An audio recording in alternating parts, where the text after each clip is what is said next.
আমাকে একটা গান শোনাও না, আমার ঘুম আসছে না। শোনাও না প্লিজ।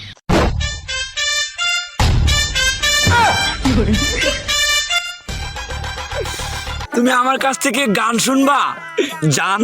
তোমার ঘুম আসতেছে না, তো তুমি আমার কাছ থেকে গান শুনবা, ভালো কথা। গানটা শুনে টাস করে মুইতে ঘুমায়া করবা, বুঝছো? অঙ্কে আমি যে তোমার গান কইতাম, আমি এক জায়গায় গান কইছিলাম, পরে 160 টাকা জরিমানা দিয়ে এসেছি, বুঝেছো? এখন আমি গান বলতেছি, তুমি উপস্থাপনতা করো আমার গানটা শুনে। তাহলে গানটা আমি একটু বলে ফেলি। তুমি কুতু কুতু দিও না কুতু কুতু, তুমি কুতু কুতু দিও না কুতু কুতু, তুমি কুতু কুতু দিও না কুতু কুতু, কুতু কুতু কুতু কুতু কুতু কুতু কুতু তুমি দিও না, কুতু কুতু কুতু কুতু কুতু কুতু কুতু তুমি দিও না, কুতু কুতু দিও না